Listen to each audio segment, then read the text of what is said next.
Hello dear students, glad to meet you again in this session. In this session 1.10, we are going to discuss about stoichiometry and stoichiometric calculation from chapter 1, some basic concepts of chemistry in grade 11. Before getting into today's session, let us recall all the topics that we have discussed so far. In session 1.1, we have discussed about some importance of chemistry, nature of matter and its classification. In session 1.2, we have discussed about the 7 basic units of SI system, its symbols and its definition. In session 1.3, we have discussed the physical quantitative properties of matter. In session 1.4, we have discussed the uncertainty in measurements. In session 1.5, we have discussed about the laws of chemical combination. In session 1.6, we have discussed the postulates of Dalton atomic theory, atomic mass, molecular mass, and formula mass. In session 1.7, we have discussed about mole concept, Avogadro number, molar mass, and molar volume. In session 1.8, we have discussed about gram equivalent mass for oxidizing and reducing agent and for acids and base. In session 1.9, we have discussed about molecular and empirical formula, and under this heading, we have discussed about percentage composition, mass percentage of an element and molecular formula. Learning outcomes. Students, at the end of this session 1.10, you will be able to understand what is stoichiometry, compute stoichiometric calculation, and explain limiting reagent. Students, today I am so glad to start our session with the preparation of a sweet. Let us start our session with the preparation of kesari today. Have you ever noticed the preparation of kesari at your home? Here I have given the required ingredients to prepare 6 cups of kesari. For this, we need 1 cup of rava, 2 cups of sugar, half a cup ghee, and 1/4 quarter a cup nuts and dry fruits. From this information, shall we calculate the amount of ingredients required for 3 cups of kesari? Let's calculate that calculation. We can calculate the ingredients that are required for the preparation of 3 cups of kesari as follows. For 6 cups of kesari, we need 1 cup of rava. So, to find out for 3 cups of kesari, it's just a simple cross multiplication. 1 cup of rava upon 6 cup of kesari into 3 cups of kesari. We can cross the cups of kesari in the numerator and in the denominator. We can cross this 3 by 6 and it gives 2. So 1/2, that is half a cup of rava we need to prepare 3 cups of kesari. Likewise, we can do the calculation vice versa. We can calculate the amount of kesari obtained from 3 cups of rava as below. 6 cups of kesari upon 1 cup of rava into 3 cups of rava. We can cross the cups of rava in the numerator and in the denominator. 6 cups of kesari into 3 gives 18 cups. So, we can prepare 18 cups of kesari from 3 cups of rava. It's a simple calculation, right? Yes, we can extend this concept to understand the stoichiometric calculation for a chemical reaction. Stoichiometry. The word stoichiometry is derived from 2 Greek words, stoichion meaning element and metron meaning measure. Stoichiometry is the calculation of masses of the reactants and products involved in a chemical reaction. If the reactants and products are in gases, then we can calculate its volume. Stoichiometric calculation. Let us understand this concept stoichiometric calculation using a simple example problem. Here we have given 1 mole of nitrogen combines with 3 moles of hydrogen gives 2 moles of ammonia. Now we are supposed to calculate the amount of hydrogen to produce 10 moles of ammonia. 2 moles of ammonia needs 3 moles of hydrogen means, therefore 10 moles of ammonia needs how many moles of hydrogen? For that calculation, we have to write the expression 3 moles of hydrogen upon 2 moles of ammonia into 10 moles of ammonia. We can cross this 10 moles of ammonia in the numerator and 2 moles of ammonia in the denominator and we get the answer 5. So now 3 moles of hydrogen into 5, which gives 15 moles of hydrogen. So we need 15 moles of hydrogen to produce 10 moles of ammonia. Stoichiometry. Stoichiometry is the quantitative relationship between the reactants and the product. In simple way, we can explain it as the relationship between the amount of the reactants and the amount of the product. Consider the following equation. Carbon reacts with oxygen, gives carbon dioxide. We can say 1 mole of carbon reacts with 1 mole of oxygen to give 1 mole of carbon dioxide.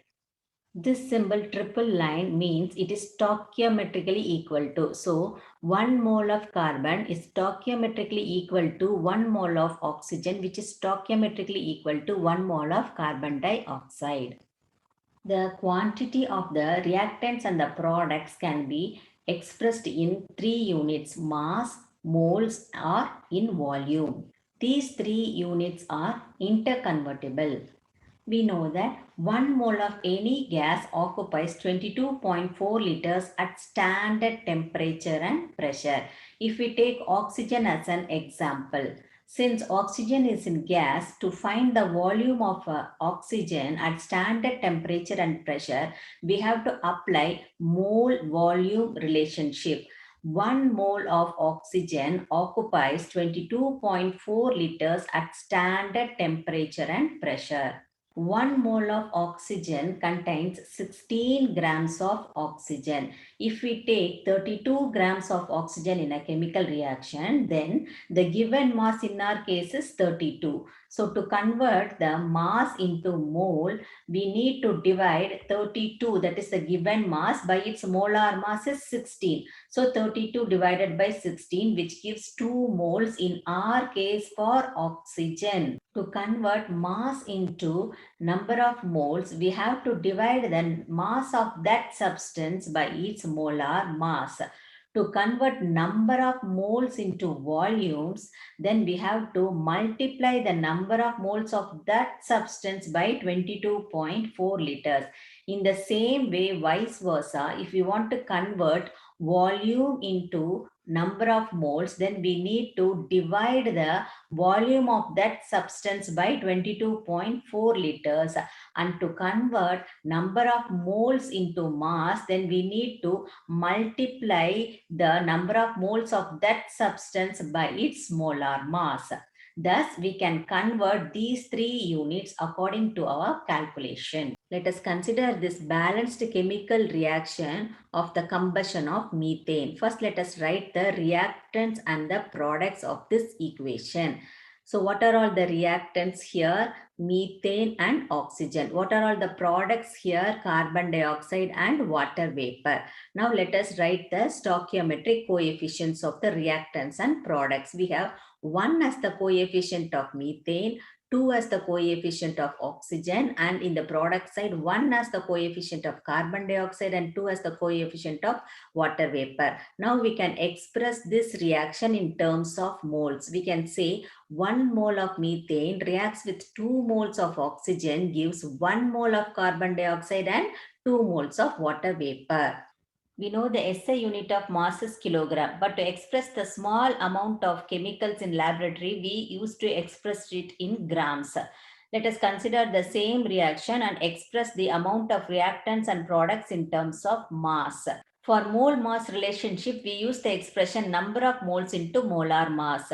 We know that molar mass is nothing but the sum of the atomic mass of the elements present in the compound. For methane, we have carbon and hydrogen. The atomic mass of carbon is 12 and hydrogen is 1. Since we have 4 hydrogen, we have to multiply 4 into 1. So 12 plus 4 gives 16 grams per mole as molar mass for methane. Likewise, we have to calculate for oxygen. The atomic mass of oxygen is 16. Since we have 2 oxygen, 2 into 16, we get 32 grams per mole as molar mass for oxygen.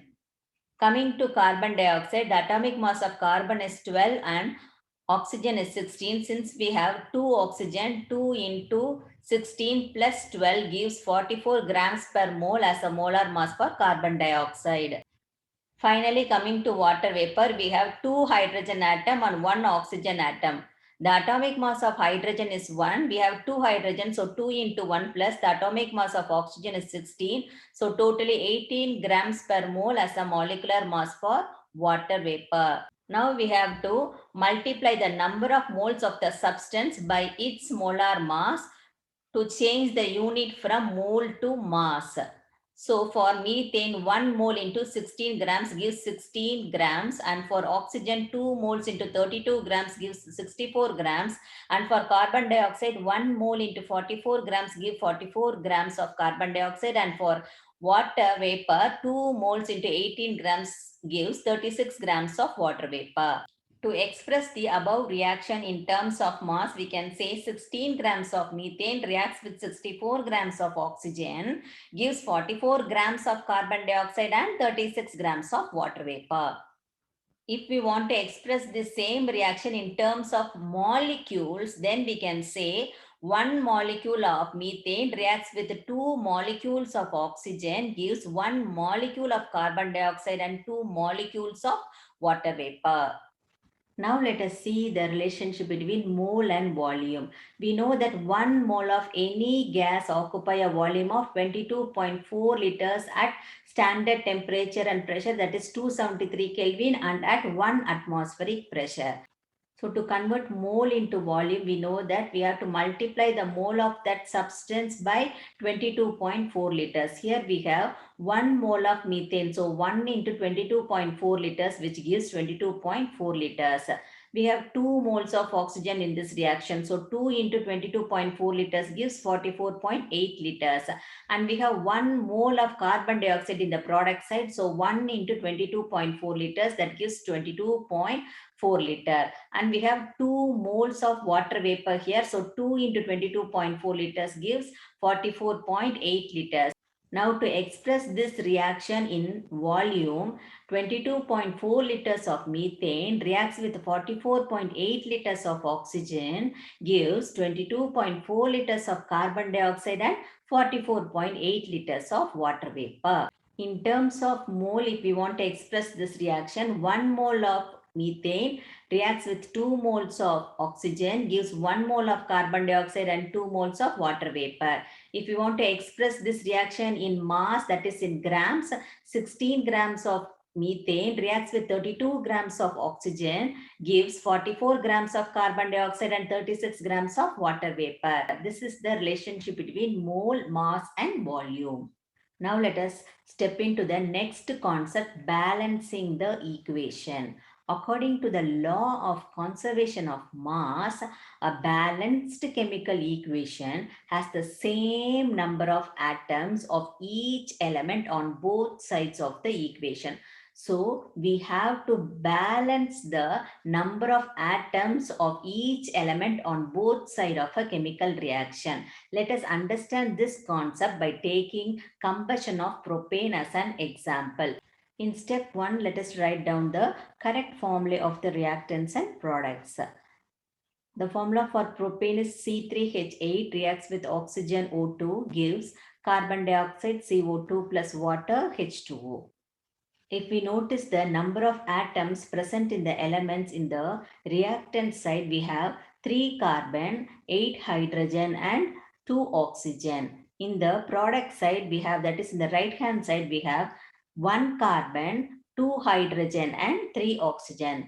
Let us balance the number of atoms present in the elements on both sides. Now in step 2, let us balance the number of carbon atoms present in both sides of the reaction. In the left hand side, that is in the reactant side, we have 3 carbon atoms, and in the product side, we have only 1 carbon atom. So now to balance this carbon atom, we have to multiply by 3. Now let us write the equation. C3H8 plus O2 gives 3CO2 plus H2O. Now we have equal number of carbon atoms on both sides of the reaction. In step 3, let us balance the number of hydrogen atoms present on either side of the reaction. In the left hand side, we have 8 hydrogen atoms, and in the right hand side, we have 2 hydrogen atoms. To balance the number of hydrogen atoms in the right hand side, we have to multiply this 2 by 4 to get 8 hydrogen atoms in the right hand side. Since we have multiplied this 2 by 4, we have to write this 4 as a coefficient before the water molecule. To find out the number of atoms present in an element in a chemical reaction, we used to multiply the coefficient with the subscript. So 4 into 2, now we have 8 hydrogen atoms in the right hand side also. The number of atoms in either side of the reaction is same. 8 hydrogen in the left hand side and 8 hydrogen in the right hand side of the reaction. In the same way, let us balance the number of oxygen atoms on either side of the reaction in step 4. The right hand side of the reaction, we have 3 into 2. Since we have to multiply the coefficient with the subscript, this 3 is common to carbon as well as to oxygen. So 3 into 2, we have 6 oxygen atom in carbon dioxide, plus here this 4 is common to this hydrogen and oxygen, right? So 4 into 1 oxygen is there. So 4 into 1, we have 4 oxygen atoms in water molecule. So 6 plus 4, totally we have 10 atoms, oxygen atoms in the right hand side of this reaction. Here we have how much? Only 2. So now what we have to do? We have to multiply this 2 by 5 so that we can get 10 oxygen atoms in the left hand side also. Since we have multiplied this 2 by 5, we have to write this 5 as a coefficient before oxygen atoms in the reactant side. To find out the number of oxygen atoms in the reactant side, what we have to do? We have to multiply the coefficient with the subscript. So 5 into 2, now we have 10 oxygen atoms in the left hand side. Here 3 into 2, 6 plus 4 into 1, 4, 6 plus 4. Here also we have 10 oxygen atoms in the right hand side also. Number of oxygen atoms on both sides of the reactions are equal now. In step 5, let us verify the number of atoms of each element in the balanced equation. First, let us check the carbon atoms. We have 3 carbon atoms in the left hand side of the reaction and 3 carbon atoms are there in the right hand side of the reaction. So number of carbon atoms are equal. Coming to hydrogen atom, we have 8 hydrogen atoms in the left hand side and 4 into 2, 8 hydrogen atoms are there in the right hand side also. 5 into 2, 10 oxygen atoms are there in the left hand side and 3 into 2, 6 plus 4 into there is only 1 oxygen atom, so 4. So 6 plus 4, totally we have 10 oxygen atoms in the right hand side also. Now the number of oxygen atoms are also equal. So this above equation is a balanced chemical equation according to the law of conservation of mass. To understand the concept of limiting reagent, let us apply this concept by taking again that example of the preparation of kesari. This is the proportions and ingredients given to prepare 6 cups of kesari. So as per the cooking recipe, we required 3 cups of rava and 6 cups of sugar to prepare 18 cups of kesari. Now consider a situation where 3 cups of rava and 8 cups of sugar are available. Even though we have 2 more cups of sugar left, we cannot make any more quantity of kesari as there is no rava available, and hence rava limits the quantity of kesari in this case. Even though we have 2 more cups of sugar, we can't prepare more than 18 cups of kesari since there is no available rava. So, rava is the limiting reagent, and since we have 2 more cups of sugar, sugar is the excess reagent in this case. Students, I hope now you can understand clearly the concept of limiting reagent. Let us extend the concept of limiting reagents to the following combustion reaction.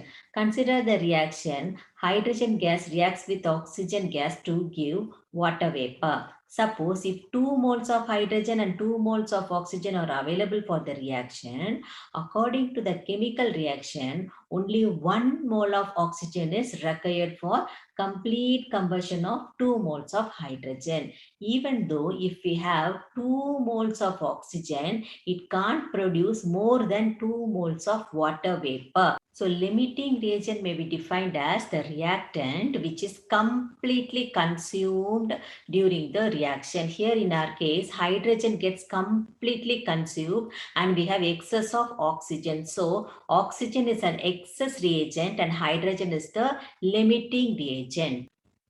Students, let us extend this concept of limiting reagents in an example problem. In a process, 646 grams of ammonia is allowed to react with 1.144 kilograms of carbon dioxide to form urea. If the quantity of all the reactants is not consumed in the reaction, which is the limiting reagent? You could see ammonia is given in grams and carbon dioxide is given in kilograms.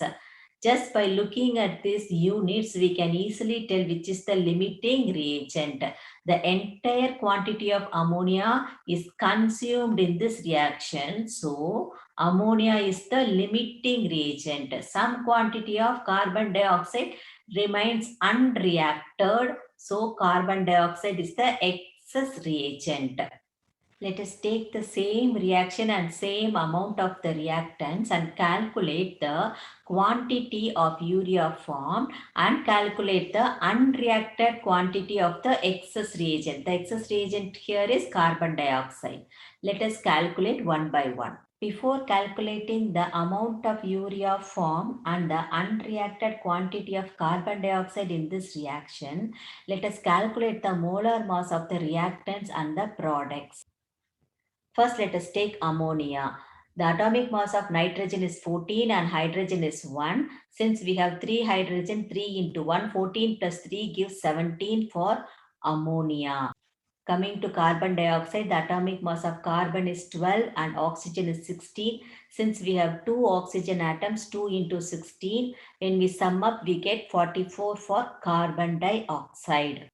Coming to urea, we have one carbon atom. The atomic mass of carbon is 12. So 12 plus 2 nitrogen atoms. So 2 into atomic mass of nitrogen is 14. 2 into 14 plus. And we have 4 hydrogen atoms. So 4 into atomic mass of hydrogen is 1. 4 into 1 plus. And we have only one oxygen. So 1 into 16 is nothing but 16, which is the atomic mass of oxygen. When we sum up all these numbers, we get 60 as a molar mass for urea. Coming to water molecule, the atomic mass of hydrogen is 1. We have 2 hydrogen, so 2 into 1 plus. The atomic mass of oxygen is 16. So 2 plus 16 gives 18 as a molecular mass for water. Let us consider the reaction between ammonia and carbon dioxide that gives urea and water. Now let us write the reactants and products. In the reactant side, we have ammonia and carbon dioxide. In the product side, we have urea and water. Now let us write the stoichiometric coefficient. The coefficient ammonia is 2, coefficient of carbon dioxide is 1, coefficient of urea is 1, and the coefficient of water is 1. In the problem, they have given the reactants in grams. To convert the mass into moles, we know the expression N equal to mass by its molar mass. So here in the problem, they have given 646 grams of ammonia. So 646 divided by its molar mass, just now we have calculated 17. 646 upon 17 gives 38. So when we convert the mass into moles, we have 38 moles of ammonia in this problem. In the problem, they have given 1.144 kilograms of CO2. To convert into grams, we have to multiply it by 1000. When we multiply it by 1000, we get 1144 grams of carbon dioxide. So 1144 upon 44 is the molar mass of carbon dioxide. Just now we have calculated. When we divide these two numbers, we get 26 moles of carbon dioxide in this problem. The actual number of moles consumed during the reaction are in the ratio 2:1. Here you could say ammonia is 2, coefficient of ammonia is 2 and the coefficient of carbon dioxide is 1. So it is in the ratio 2:1. We have 38 moles of ammonia and 38 divided by 2, 19 moles of carbon dioxide in this reaction. When 38 moles of ammonia reacts with 19 moles of carbon dioxide, it is clear that it gives 19 moles of urea and 19 moles of water, because the product are in the ratio 1:1. So the number of moles of products thus formed are 19 moles of urea and 19 moles of water. Now let us calculate the number of moles of the reactant left at the end of the reaction. We have 26 moles actually, but during the reaction only 19 moles consumed. So what is the remaining? 26 minus 19 gives 7 moles. This 7 moles of reactant left at the end of the reaction. Now let us calculate the quantity of urea formed in mass unit. We know that number of moles of urea formed is 19 moles, and the molar mass of the urea we have calculated 60 grams per mole. So the quantity of urea formed is equal to, we used the expression number of moles of urea formed into molar mass of urea. So 19 moles into 60 grams per mole, which gives 1140 grams. Now let us calculate the unreacted quantity of the excess reagent and express it in terms of mass. Excess reagent left over at the end of the reaction is carbon dioxide. The amount of carbon dioxide left over equal to number of moles of carbon dioxide left over into molar mass of carbon dioxide. So how many number of moles of carbon dioxide left over? We have calculated 7 moles into molar mass of carbon dioxide we have calculated as 44 grams per mole.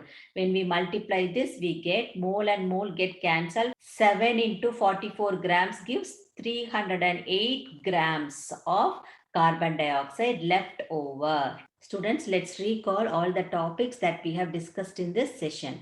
We have discussed about stoichiometry, which means a measure of the mass of the reactants and products in a chemical reaction. And we compute stoichiometric calculation, and we have discussed about limiting reagents. Hope this session was useful to you. See you soon in the next session. Have a nice day. Thank you.